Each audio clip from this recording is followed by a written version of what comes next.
hukumnya mensolatkan orang yang mati bunuh diri? Di kantor ditekan atasan, di jalan ditangkap polisi, di rumah ditekan bini, stres, minum baygon, mati. Apakah dia disolatkan atau tidak? Berkelailah satu kampung. Yang satu mengatakan solatkan, yang satu mengatakan jangan solatkan, yang satu mengatakan solatkan, yang satu mengatakan jangan solatkan. Di teleponnya saya, Pak Ustaz, di kampung kami ada orang mati bunuh diri, disolatkan apa tidak? Saya katakan orang yang mati bunuh diri disolatkan. Tapi Nabi tak menyolatkan orang yang mati bunuh diri.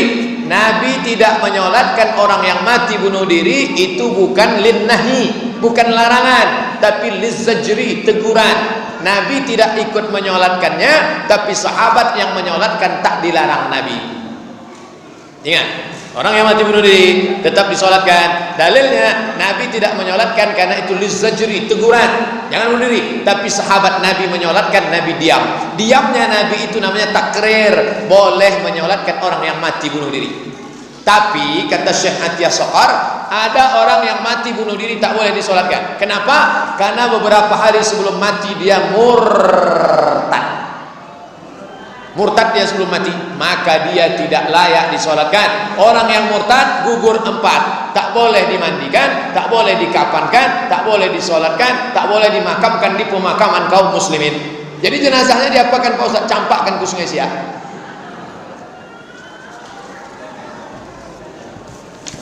Pak Ustaz, bagaimana hukumnya bersalaman dengan yang bukan muhrim?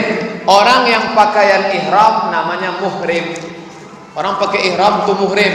Adapun yang saya dengan ibu itu namanya mahram. Jangan lagi pakai muhrim, mahram. Apa hukum bersalaman dengan orang yang tidak mahram? Dengan alasan menghormati orang yang lebih tua. Misalnya bersalaman, saya baru pulang dari Maroko, bersilaturahim ke rumah Ustadz Darisman. Assalamualaikum Ustadz. Ustadz, ya. Kata beliau, kau sudah kerja? Mat, belum bang. Aku nih kerjaku pengacara, pengangguran banyak acara. Diajaknya lah saya ke UIN. Dialah yang masukkan saya ngajar bahasa Arab di UIN. Sampai di UIN itu semangatlah saya, karena mahasiswinya cantik-cantik. Pas akhir semester datanglah mahasiswi itu mau salaman. Ustaz, mohon maaf silap salah kami ya. Saya itu waktu itu masih muda lagi, masih ganteng-ganteng, belum nikah. Mahasiswi mau salam, mau disalami berdosa, mau tak disalami mubazir. Li ayyut'ina ala ra'si ahadikum, ditusukkan paku ke kepala kamu, paku dari api neraka ditusukkan ke kepala kamu, lebih baik, ke tapak tangan kamu lebih baik daripada engkau salami perempuan yang tak mahram. Kita ngajar hadis, ngajar bahasa Arab, akhirnya dia sudah ngulurkan tangan, saya gini kan. Ini tak pernah kami pelajari di Mesir, tak pernah kami pelajari di Maroko. Ini dapat dari mana? Mahabharata. Namaste, namaste. Jadi caranya begitu. Kalau anak-anak gadis mau salaman, tapi kalau nanti nampak saya menyalami emak-emak, Pak Ustadz ikut mak ambo, Pak Ustadz, saya salami. Makcik sehat, amak sehat, apa kabar mak kini sehat. Kemarin saya dari Padang Panjang ceramah, datang ibu-ibu sudah tua. Oh ikut Ustadz Abu Somad. Iya mak, apa kabar mak kini sehat ya mak. Kenapa Ustaz salami? Orang tua boleh, karena dia laisat mahallan lisyahwah, karena tidak membangkitkan syahwat. Tapi zaman sekarang ini zaman edan, ada pula orang pesawat nengok nenek-nenek. Nama penyakitnya Oedipus kompleks. Makanya ibu hati-hati, kalau ada anak lajang lama megang tangan ibu, cepat tarik, sakit dia. Bila kita sholat subuh berjamaah tertinggal 1 rakaat, masbuk, kita ikut imamnya dari rakaat kedua, mengikut imamnya berkunut, rakaat kedua dia berkunut. Apakah setelah itu kita tambah 1 rakaat yang tertinggal, kunut lagi apa tak kunut lagi? Rakaat yang kedua itu dia kunut lagi apa tidak kunut lagi? Kunut lagi. Pada rakaat kedua menurut mazhab Syafi'i dia berkunut lagi. Apa alasannya? Tadi imam rakaat 2, si makmum itu rakaat 1. pada saat si imam salam, si makmum tegak, maka rakaat yang kedua bagi makmum, maka si makmum kunut lagi karena rakaat tadi itu adalah rakaat kedua bagi makmum, maka dia angkat tangan lagi, Allahumma hadina fiman hadait. Kalau begitu kunutnya dua kali. Ya, kenapa yang pertama itu kunut? Ju'ilal imamu liyutamma bihi, karena dia mengikut imam. Pada rakaat yang kedua, itu rakaat kedua bagi diri dia, maka dia baca kunut. Itu alasannya menurut mazhab Syafi'i. Waktu menyembelih kurban, lalu tukang sembelih itu diupahkan oleh panitia kurban, apakah tukang sembelih yang diupahkan itu masih boleh mengambil daging kurban lagi? Daging kurban sebagai upah haram, sebagai hadiah boleh. Apa beda upah sama hadiah? Hadiah dapat alhamdulillah, tak dapat tak masalah. Tapi kalau upah wajib dapat. Kalau tak dapat naik pisau tukate. Maka tukang potong itu kita kasih dia, hai bapak tukang potong, ini 600.000 sebagai upah, ini ada 1 kresek sebagai hadiah. Maka daging yang dikasih itu sebagai hadiah. Adapun sebagai upah haram. Bedakan upah dengan hadiah. Apakah kulit hewan kurban boleh dijual? Man ba'a jilda udhiyati, siapa yang menjual kulit hewan kurbannya, fala udhiyatalah, maka tiada kurbanlah baginya. Lalu kulitnya itu apa? Natasaddaqu biha, kata Ali bin Abi Thalib, waktu Nabi menyuruh saya menyembelih kurban Nabi, kulitnya kami sedekahkan. Maka kulit ada berapa lembar? 5 lembar. Panggil fakir miskin. Fakir miskin, sini. Ya, mau kulit? Ambil. Kata fakir miskin, jijik, banyak darah, bau, enggaklah. Akhirnya dia pergi. Kemana kulit? Saya boleh menjualkan kulit. Kebetulan saya punya kenalan, www.jange.com. Assalamualaikum Pak Jange. Yo, apa kabar? Lama ndak bersuah, hampir setahun. Ya Pak Ustaz, korban tahun petang. Iku ada 5 lembar, tolong ambil ke masjid kami. Datanglah Pak Jange. Berapa 5 lembar? 500.000. Setelah jadi duit 500, saya panggil balik fakir miskin. Fakir miskin, sini. Mau kulit? Duit mau? Mau. Nah, ini duit 500. Ambil semua. Begitulah cara pengelolaan kulit yang betul. Yang sudah lewat apa boleh buat, akan datang kita perbaiki. Saya ikut koperasi dan selalu membayar iuran. Saat ini saya sedang meminjam di koperasi itu. Bagaimana hukumnya Pak Ustaz? Riba. Pinjam 1 juta bayar 1.100.000, riba. Pinjam 100 bayar 110, riba. Orang yang riba, 5 ancaman bagi riba. Pertama, alladzina yakuluna riba la yaqumuna illa kama yaqumu alladzi yatakhabbathu syaitanun mas. Orang yang makan riba nanti bangkit dari kubur macam bangkitnya orang yang kerasukan setan. Kata orang Jawa, kesambet. Nanti kalau kita bangkit dari kubur nampak ada di samping kita orang kesambet, itu makan riba dulu. Cuman khawatirnya kita tengok kiri kanan tak ada kesambet, kita pula kesambet. Yang kedua, ayyuma lahmin, makan riba, dimakan, yummy, masuk ke dalam badan. Ayyuma lahmin nabata min aramin, setiap darah daging di badan dari riba, fannaru aula bih, tempatnya api neraka. 3, duit riba tadi dikumpul, riba, dibawa haji ke Makkah. Labbaik Allahumma labbaik, labbaik la syarika lak labbaik. Apa kata malaikat? La labbaik wala sa'daik. Kau tak dapat balasan, zaduka haram, karena kau berangkat dengan uang haram. 4, dipakai duit riba tadi sedekah, bagi fakir miskin. Innallaha thayyibun, Allah maha baik, la yaqbalu illa thayyiban. Allah tak menerima kecuali yang baik-baik saja. Duit riba dimakan, masuk ke dalam badan, menjadi darah daging, naik ke otak. Otak yang makan riba, pikirannya kotor. Na'udzubillah. Bila kita mendapat rezeki, mana yang didulukan? Bayar utang atau beli hal yang diinginkan?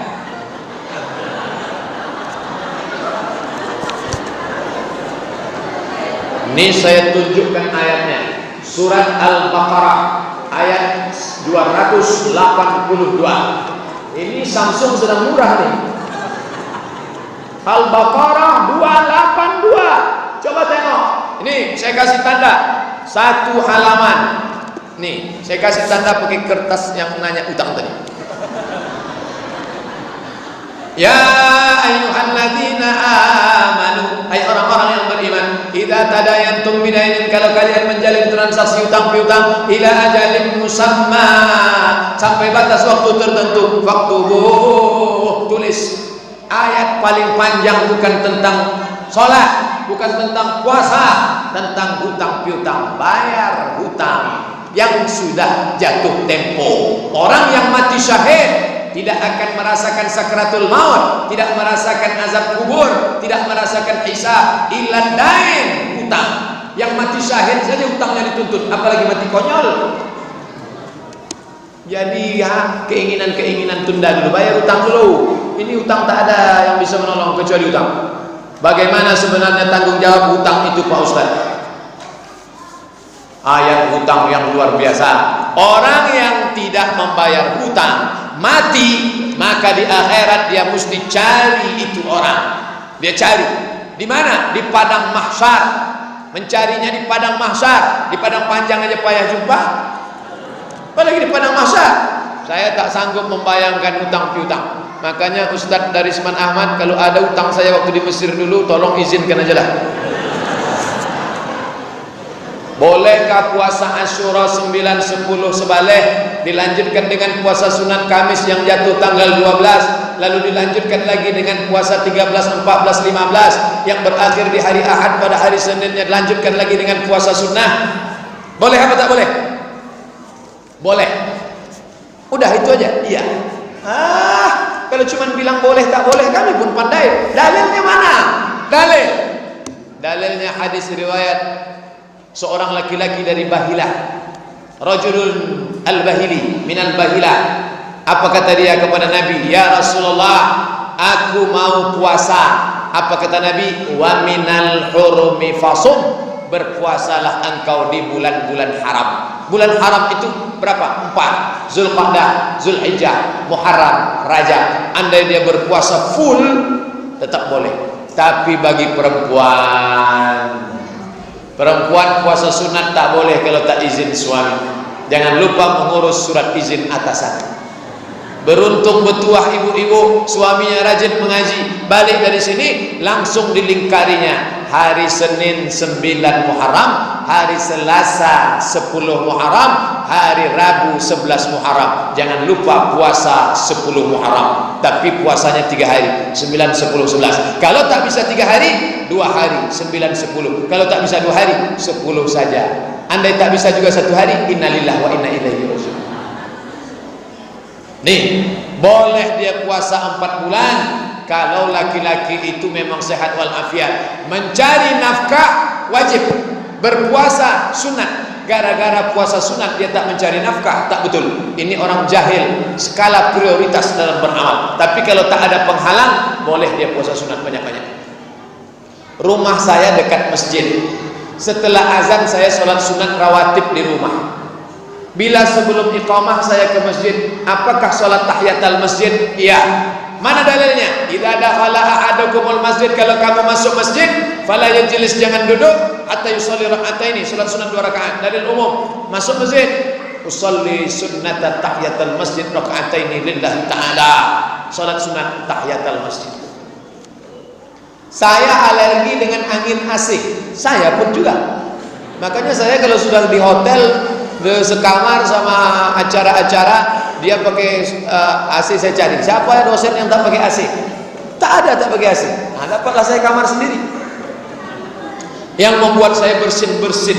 Bolehkah saya sholat pakai masker agar angin AC tak membuat hidung saya jadi dan bersin-bersin yang mengganggu jamaah? Pada hukum asalnya perempuan tak boleh menutup wajah, hukum asal. Tapi ketika ada darurat, maka ada kaidah fikih, ad-darurat tubihul mahzurat wa daruratu tuqaddaru biqadriha.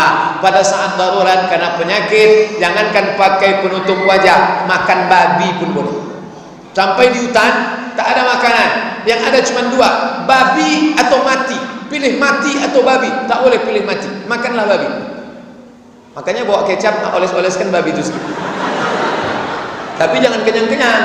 Sementara dapat pisang. Itu namanya hukum darurat. Ad-daruratu tubihul mahzurat, wad-daruratu tuqaddaru biqadriha.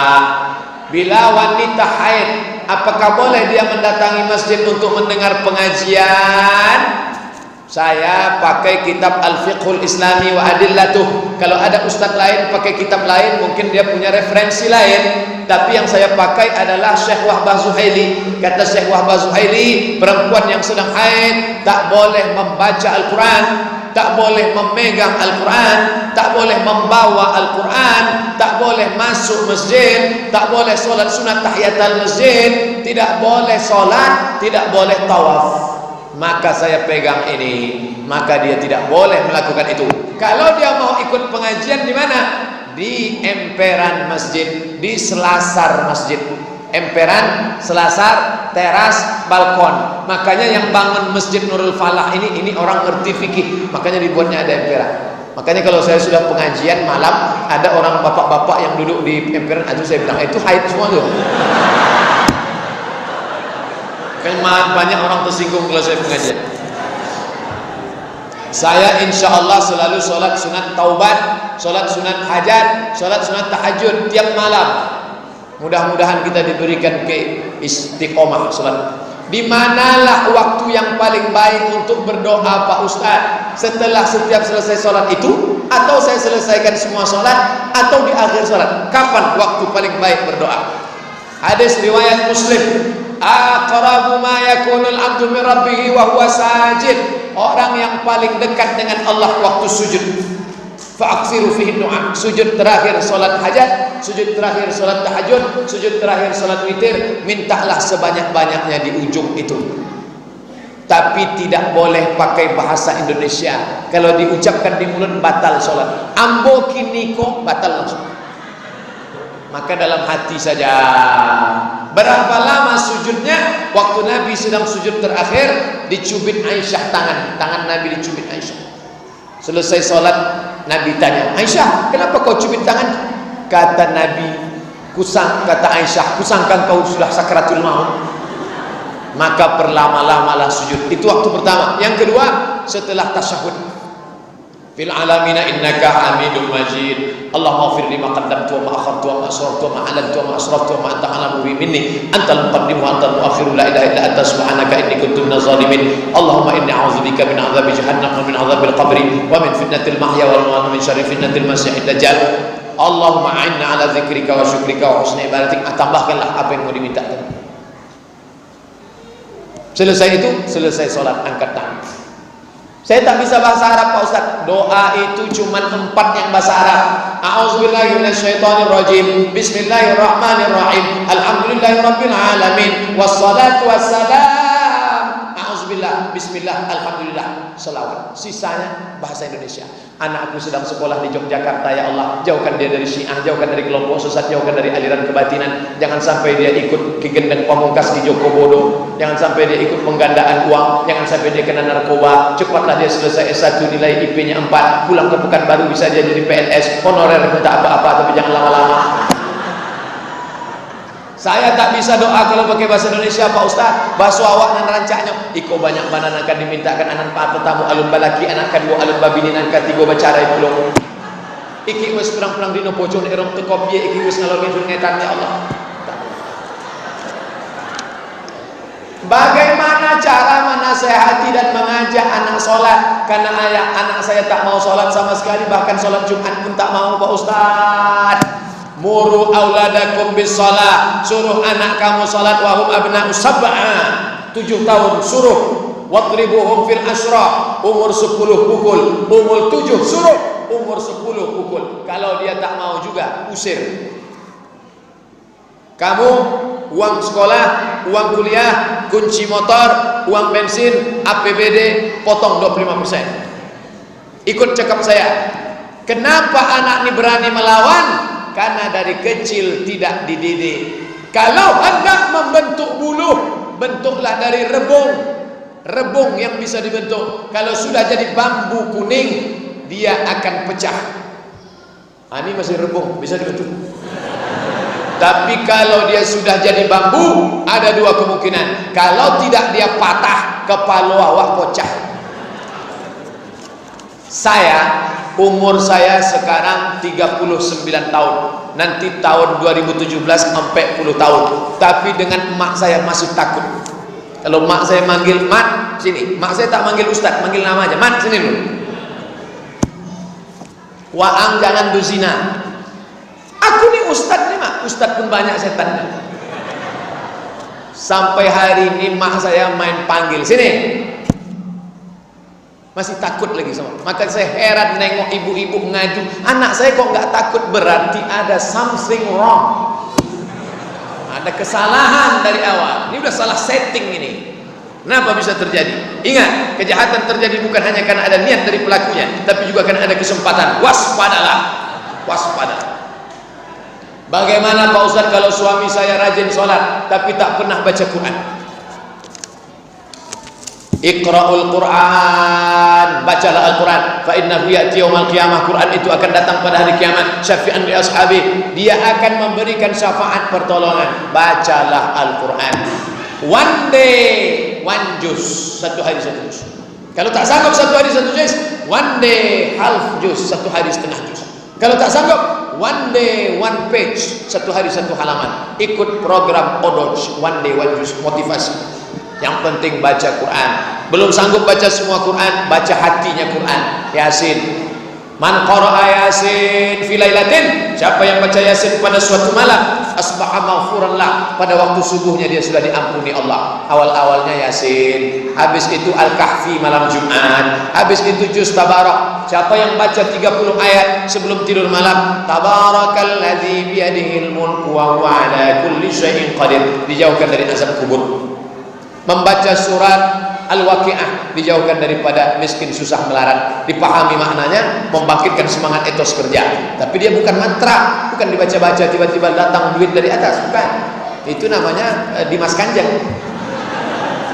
Pak Ustadz, bagaimana bila anak perempuan saya yang sudah menikah tidak memakai jilbab? Apakah masih tanggung jawab kami sebagai orang tua? Ya, tanggung jawab orang tua kepada anak dua, mati anak itu duluan atau kita mati duluan. Adapun dia menikah, dulu dia di rumah kita pakai jilbab, di rumah kita dia sholat. Setelah nikah tiba-tiba jilbabnya melayang, pakaiannya setengah tiang, pakai baju you can see, kamu can bisa see menengok, you can see kamu bisa menengok ke tiang mini saya. Maka kita wajib panggil dia, "Hai anakku duduk sini, hai menantuku duduk sini." Mau dibawa kemana hubungan ini? Hei menantuku, ini anakku ini bukan dapat kau di tong sampah. Ini ku didik 9 bulan 10 hari di sini, 2 tahun ku susukan. Tiba-tiba kau datang hanya membawa cincin emas 1 gram, itu pun masih kredit.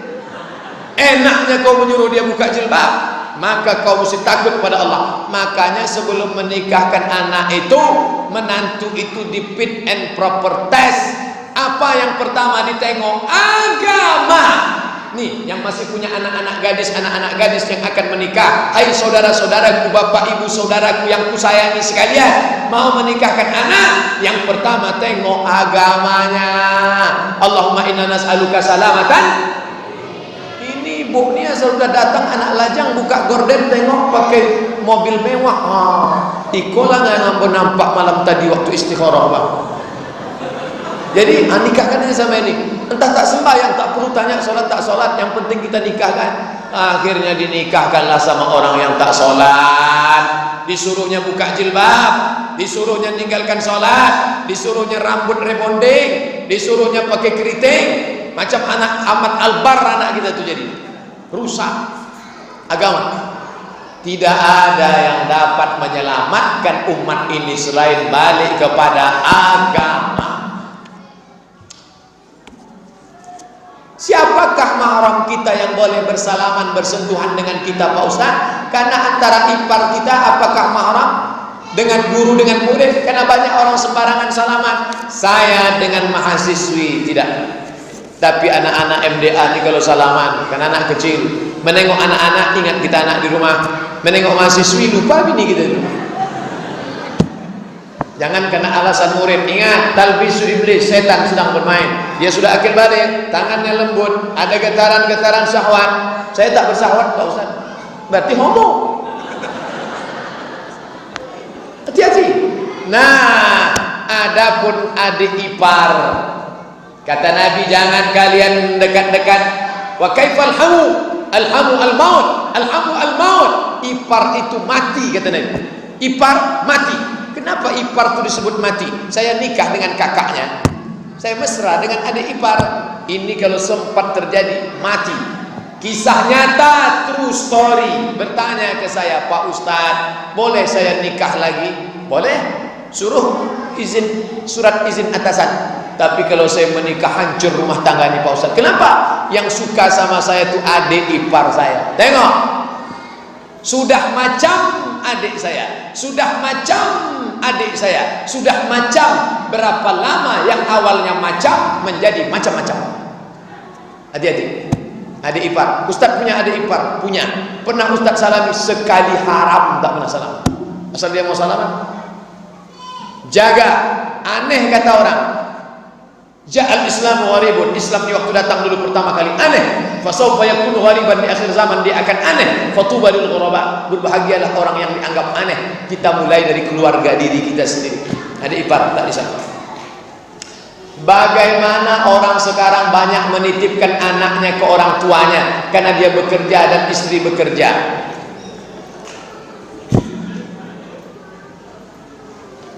Berapa kali emak saya tidak puasa karena menghamilkan saya dulu.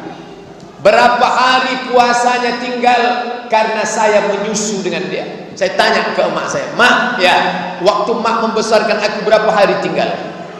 90 hari dia tak puasa gara-gara saya. Berapa kali dia tak sholat duha gara-gara saya kencing. Berapa kali dia tak tahajud malam gara-gara saya tak bisa tidur. Di hari tuanya ini saya tak pernah menitipkan anak saya sekalipun. Mak, mau ke masjid mana ku antar iktikaf, mau ikut pengajian di masjid mana ku bawa. Nanti malam mau saya bawa ke Masjid An-Nur menengok pembukaan MTQ. Aku ingin di hari tuamu ini, aku tak kaya, tak bisa aku belikan kau istana rumah mewah, paling tidak menyenangkan hati orang tua, jadilah. Tak bisa aku belikan kau gelang emas yang besar, karena aku pun susah. Tapi jangan menyusahkan orang tua. Menitipkan anak kepada orang tua, dua efeknya. Pertama, menyusahkan orang tua. Nenek tak pernah menolak cucu. Tak pernah mak kita itu menolak. Kalau saya titipkan, "Mah, jaga anakku sebentar," tak akan pernah dia menolak. Tapi ingat, kita sudah merusak hari tuanya. "Mak, baca Quran sajalah. Mak, mau pergi umrah, kasih duit. Tapi untuk ini tak usahlah." Nah, ini tentang masalah orang tua. Yang kedua, efeknya, anak-anak yang dibesarkan oleh nenek mengalami kekacauan otak. Ini yang ngomong dokter di Masjid An-Nur seminggu yang lalu. Kenapa? Karena nenek itu terlampau sayang. Sebelum dia pakai celana sudah dipakaikan, sebelum dia mau minum sudah dituangkan. Maka dia mengalami kekacauan otak gara-gara dibesarkan oleh nenek, karena dimanja-manja. Kebanyakan cucu-cucu yang kacau itu salah satu sebabnya adalah karena dimanja oleh nenek. Hati-hati. Sholat jamaah di waktu asar, mana yang didulukan Pak Ustadz? Zuhur dulu atau asar dulu? Kalau jamak takdim, wajib zuhur dulu. Tapi kalau jamak takhir, tidak disyaratkan mualat. Mualat itu berurutan, tidak mesti zuhur dulu. Kalau ada yang melaksanakan zuhur dulu, dia menjaga urutan. Zuhur baru asar. Kalau ada yang melaksanakan asar dulu, dia melaksanakan asar karena menghormati waktunya waktu asar. Tidak disyaratkan mualat. Boleh zuhur dulu baru asar, boleh asar dulu baru zuhur. Tapi kalau saya musafir sampai ke Minas, Kandis, sampai di Kandis ada sholat asar, maka saya sholat asar dengan imam. Setelah asar baru saya sholat zuhur. Begitu tentang masalah. Begitu dalam kitab Al-Fiqhul Islami wa Adillatuh, Syekh Wahbah Az-Zuhaili. Bagaimana hukumnya membaca doa kunut dalam sholat subuh? Hanafi, Maliki, Syafi'i, Hambali. Yang tidak berkunut itu mudah ingatnya, yang paling tua dengan yang paling kecil. Nah, jadi lampang metal pula. Hanafi paling tua, Hambali paling kecil, itu tidak berkunut. Kenapa di Makkah tidak berkunut? Karena di Makkah itu orang Makkah Madinah mazhabnya Hambali. Itu sebabnya kenapa Makkah Madinah tak berkunut. Tapi Syafi'i dan Maliki berkunut. Saya 2 tahun di Maroko, Maroko itu pakai kunut subuh. Sama macam di Indonesia pakai kunut subuh. Nah, maka bagi imam tinggal memilih apakah Hanafi, Hambali atau Syafi'i, Maliki. Saya condong berkunut. Saya kalau sholat di masjid saya berkunut. Tapi saya tidak menyalahkan orang yang tak berkunut selama tak keluar 4 mazhab. Sekarang yang jadi masalah kalau kita jadi makmum, ini imam. Datang orang bertanya kepada Imam Hambali, "Hai Imam Hambali, ya, saya ikut kamu tak berkunut subuh." "Mantap, kamu tak berkunut?" "Iya, sama macam saya." "Bagaimana kalau saya sholat subuh ternyata imam saya bermazhab Syafi'i, imamnya berkunut, apa sikap saya?" Kata Imam Hambali, "Kalau imammu berkunut, angkat tanganmu, ucapkan amin. Allahumma hdina fi man hadait, amin. Wa afina fi man afait, amin. Wa tawallana fi man tawallait, amin. Wa barik lana fi ma a'tait, amin. Wa qina bi rahmatika syarra ma qadait, amin." Sisanya tak diaminkan karena sisanya itu bukan doa, itu namanya sana, pujian. Fa innaka taqdi wa la yuqda 'alaika wa innahu la yadhillu man walayta wa la yanzu man adait, tabarakta rabbana wa ta'ala falakal hamdu 'ala ma qadait, nastaghfiruka wa natubu ilaik. Wa sallallahu ala sayyidina Muhammadin nabiyil ummi wa ala alihi wa sahbihi wa baraka wa sallam. Allahu akbar. Jangan dilawan imam. Jadi bukan baru sekarang banyak orang melawan imam. Imam baca kunut dia tahu Allahumma hdina fi man hadait, enggak mau. Benar ada hadis yang menyatakan orang berdoa dan berzikir bersama setelah sholat berjamaah adalah bid'ah. Bid'ah tempatnya adalah neraka jika tidak dibuat Nabi bid'ah. Orang yang suka membid'ah dia pakai 5 jari saja. Jika tidak dibuat Nabi bid'ah. Orang belajar di Mesir 4 tahun, di Yordania 2 tahun, di Mesir 4 tahun, di Maroko 2 tahun, di Madinah 13 tahun. Dia enggak, dia cukup pakai 5 jari aja. Jika tidak dibuat Nabi bid'ah. 1 Muharram bid'ah. Dolalah finnar. Tak sesederhana itu, bro. Makanya ente ngaji. Ini ngaji tak mau.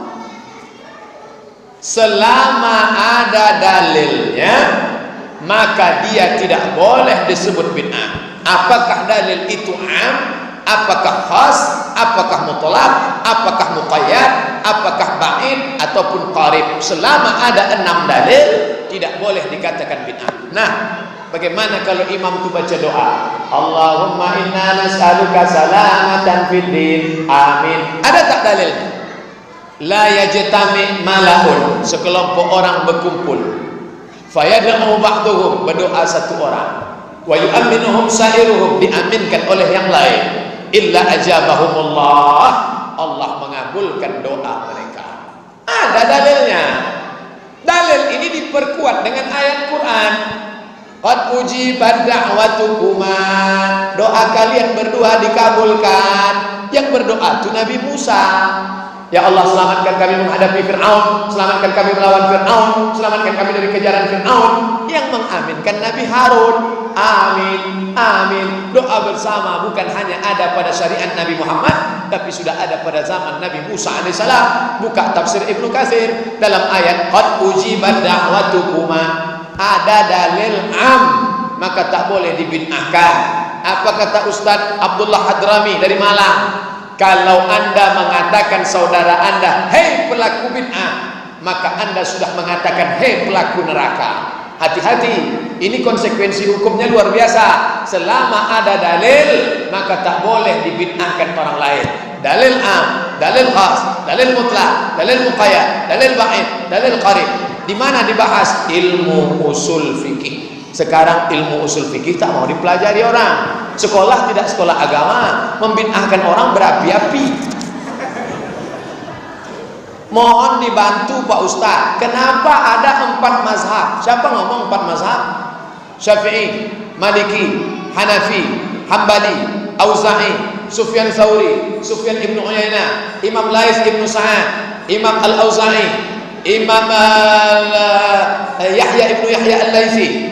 Mazhab itu sampai ada 14. Buka dalam Muqaddimah Fiqhul Islami wa Adillatu Syekh Wahab Zuhaili. Mazhab itu banyak, tapi karena murid-muridnya itu banyak yang meninggal tidak menuliskan kitab imamnya, maka yang populer tinggal 4. Pertama Hanafi, meninggal tahun 150 di Kufah, Irak. Yang kedua Maliki, meninggal di Madinah tahun 179. Yang ketiga Syafi'i, meninggal di Kairo, Mesir tahun 204. Yang keempat Hambali, meninggal di Baghdad, Irak tahun 241. Bukan cuma 4, yang masyhur itu 4. Kenapa mesti ada mazhab? Ini Quran, ini sunnah. Marilah kita kembali ke Quran dan sunnah. Marilah kembali ke Quran dan sunnah. Tidak semua orang bisa kembali ke Quran dan sunnah. Saya bisa kembali ke Quran dan sunnah, langsung saya kembali ke Quran dan sunnah. Tapi tak semuanya bisa, tak sanggup. Dia harus ke gelas dulu. Quran, sunnah, gelas, baru dia. Kita baca Quran. Fi qulubihim maradun, dalam hati mereka ada penyakit. Mana ada penjelasannya? Jadi maka saya yang tak paham datang ke Dr. Mustafa Umar. Dr. Mustafa Umar, apa artinya ini? Oh, ini artinya ragu. Maka saya sedang bermazhab. Mazhab apa namanya? Mazhab Mustafa Umar. Mazhab itu artinya pendapat ijtihad si imam. Jadi jangan katakan kamu ikut Syafi'i apa ikut Nabi, kamu ikut Syafi'i apa ikut Quran. Itu orang jahil bin bahlul bin goblok. Imam Syafi'i itu hafal Quran, Imam Syafi'i itu hafal hadis, Imam Syafi'i itu gelarnya Nasirus Sunnah. Quran, hadis, ijma', qiyas. 10. Quran, hadis, ijma', qiyas, syar'u man qablana, qaulus sahabi, istihsan, istishab, urf, saddu zara'i. 10 di kepala Imam Syafi'i. Baru bisa dia mengeluarkan satu hukum. Belajar baik-baik. Tinggal 2 kertas lagi. Bapak Ibu sabar. Apa hukum mengadakan wirid Yasin? Karena ada sebagian orang mengatakan bid'ah. Kalau ada orang mengatakan bid'ah, bid'ahnya di mana? Baca Yasin bid'ah. Yasin itu Quran apa tak Quran? Kecuali ada namanya wirid membaca Matius, Markus, Yunas, Yohanes, baru bid'ah. Yasin itu ada dalam Quran. Kenapa Yasin dan dibaca? Karena setiap surat-surat itu ada keutamaannya. Man qara'a surat al-kahfi lailatal yaumal jumu'ah. Siapa yang baca surat al-kahfi malam Jumat, adha'allahu lahu min nur, diberikan Allah dia cahaya ma bainal jumu'ataini. Ada keutamaannya. Dibaca Yasin kan ada keutamaan Yasin. Oh, bid'ah kalau dibaca bersama-sama. Dibaca bersama-sama itu kata Imam Ibnu Taimiyah. Ibnu Taimiyah mengatakan baca bersama-sama itu hukumnya la ba'sa bih, boleh, tak masalah. Imam Al-Buhuti mengatakan kalau baca bersama-sama tajwidnya tak sama, makruh. Tapi ibu yang sudah belajar tajwid bersama, bacanya bersama. Kata Imam Syafi'i dalam kitab Majmu' Syarah Muhadzab, membaca Quran bersama hukumnya mustahab, dianjurkan. Membangkitkan semangat. Yasin di Maroko sebelum sholat Jumat membaca Quran bersama-sama 1 jam. Masjid-masjid Maroko hari Jumat datang jam 11, baca Quran sampai jam 12 bersama-sama, beramai-ramai. Itu bukan orang kampung kita yang buat. Ustaz, tolong jelaskan biografi Imam Abul Hasan Al-Asy'ari dan kenapa kita bermazhab Syafi'i dalam akidah bermazhab kepada Imam Abul Hasan Al-Asy'ari. Imam Abul Hasan Al-Asy'ari itu awalnya golongan Mu'tazilah. Setelah 40 tahun dia buka jubahnya, dia lepaskan, dia campakkan. Sebagaimana aku mencampakkan jubahku ini, begitulah aku keluar dari Mu'tazilah. Sekarang aku menjadi Ahlus Sunnah wal Jamaah. Membaca ayat Quran tak bisa dipahami secara tekstual. Ar-Rahmanu 'alal arsy istawa. Allah duduk di atas kursi. Macam mana Allah duduk di atas kursi? Kalau Allah duduk di atas kursi, berarti kursinya di bawah. Kalau Allah duduk di atas kursi, berarti Allah mengambil tempat. Kalau Allah mengambil tempat, berarti Allah bukan Tuhan. Karena bertentangan dengan dua ayat. Laisa kamitslihi syai'un wa huwas samiul basir. Maka dari dulu sudah disepakati Ahlus Sunnah wal Jamaah itu adalah Asy'ari dan Al-Maturidi. Hanya saja kalau mazhabnya Hanafi, akidahnya condong Maturidi. Turki, India, Pakistan, Bangladesh itu dalam masalah fikihnya Hanafi, dalam masalah akidahnya Maturidi. Sedangkan Indonesia, Brunei Darussalam, Malaysia, Yaman, Thailand, Patani Selatan, dalam fikihnya Syafi'i, dalam akidahnya Asy'ari. Dia sudah sepaket tiga. Dalam fikih Syafi'i, dalam akidah Asy'ari, dalam tasawuf Junaid al-Baghdadi dan Abu Hamid al-Ghazali. Ini tiga paket, tiga serangkai yang tak terpisahkan. Apakah doa di saat sujud dengan bahasa Indonesia diawali dengan ta'awuz bismillah, alhamdulillah, salawat? Tidak. Waktu sujud itu kalau ada dia pakai a'udzubillahi minasyaitonirrajim, bismillahirrahmanirrahim, alhamdulillahirabbil alamin, wassalatu wassalam, boleh. Karena membaca bacaan di dalam sujud itu boleh. Tapi andai dia tidak baca ta'awuz, tidak baca bismillah, tidak baca alhamdulillah, tidak salawat, langsung sudah. Kenapa? Karena semua itu sudah terbaca di awal sholat. Alhamdulillahirabbil alamin. A'udzubillahnya di awal. A'udzubillahi minasyaitonirrajim. Bismillahirrahmanirrahim. Alhamdulillahirabbil alamin. Salawatnya at-tahiyatul mubarakatuh salawatut thayyibatullah. Salawat. Andai tidak, maka sudah tercover dengan itu. Maka waktu sujud itu tinggal doanya saja. Kertas terakhir. Bolehkah sholat memakai mukena yang bergambar binatang? Nah, jangan pakai gambar kucing, gambar kelinci, gambar Barbie, gambar daun, gambar bunga boleh. Bunga pun jangan besar-besar. Buatlah bunga besar. Orang di belakang menengok. Di mana lah di bordirnya ini? Ada bunga teh ayam sih. Pokoknya yang bagus, yang polos-polos saja. Tapi yang bunga tak salah. Makanya keliling ini bunga-bunga. Coba tengok bunga semua. Hebat. Paling banyak pintu dikasih bunga Masjid Nurul Falah. Bunga. Binatang tak boleh. Kepala harimau, kepala binatang yang bernyawa tak boleh. Apa hukumnya menolong orang tua yang berbeda agama dengan kita? Orang tua non muslim. Boleh. Mana dalilnya? Enak aja Ustaz ngomong boleh. Asma binti Abi Bakar datang menghadap Nabi. Ya Rasulullah, ummi qadimat wa hiya raghibatun. Emak saya non muslim. Emak Asma itu non muslim. Mau jumpa sama Asma karena sudah rindu. Asma takut berjumpa dengan emaknya. Lalu dia nanya ke Nabi, afa asiluha, bolehkah ku sambung silaturahim dengan emakku? Kata Nabi, siliha, silakan sambung. Apa utiha, boleh ku kasih dia hadiah, ku belikan baju, ku kasih duit? Kata Nabi, i'tiha, boleh. Ibu, bapak, mu'alaf, punya emak non muslim, boleh. Saya kasih baju, boleh. Saya belikan kamput, jangan. Tapi kalau sudah dalam masalah ibadah, wala ana abidun ma'abattum wala antum abiduna ma'abud lakum dinukum waliyadi. Terima kasih atas segala perhatian. Mohon maaf segala kesilapan. Ala hazihin niyah al-Fatihah.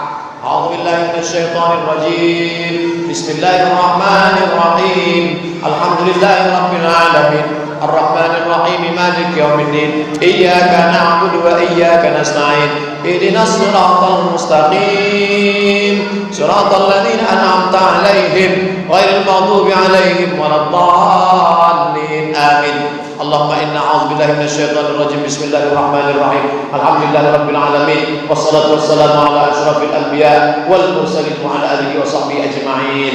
Allahumma inna nas'aluka salamatan fid din. Berikan kami keselamatan dalam agama ya Allah, wa afiatan fil jasad, sehatkan badan kami ya Allah, wa ziyadatan fil ilmi, tambahkan ilmu kami ya Allah, wa barakatan fil rizqi, berikan berkah pada rezeki kami ya Allah, wa taubatan qablal maut, berikan kami taubat sebelum mati, wa rahmatan indal maut, curahkan rahmat ketika kami mati, wa maghfiratan ba'dal maut, berikan ampunan kepada kami sesudah kami mati. Allahumma hawwin alaina fi sakaratil maut, ringankan kami waktu melewati sakaratul maut ya Allah, wan najata minan nar, selamat dari api neraka, wal afwa indal hisab, selamatkan maafkan kami ketika amal kami dihisab. Rabbana ighfir lana dzunubana wa liwalidayna, ampunkan kami, ampunkan dosa kedua orang tua kami, wa li azwajina, pasangan hidup kami, wa li masyayikhina, guru-guru kami, wa li dzurriyyatina, anak cucu keturunan kami, wa liman hadarana, semua yang hadir dalam majlis kami siang ini ya Allah. Allahumma khtim lana bi husnil khatimah, tutup umur kami dengan husnul khatimah, wa la takhtim alaina bi su'il khatimah, jangan tutup umur kami dengan su'ul khatimah. Allahumma ja'al akhir kalamina inda tihai ajalina, jadikan ucapan terakhir kami waktu ajal kami sampai, yang keluar dari mulut kami qaula la ilaha illallah. Rabbana atina fid dunya hasanah wa fil akhirati hasanah wa qina adzabannar. Wa sallallahu ala sayyidina Muhammad wa ala alihi wa sahbihi wasallam. Walhamdulillahi rabbil alamin. Taqabbalallahu minkum minna wa minkum taqabbal ya karim. Assalamualaikum warahmatullahi wabarakatuh.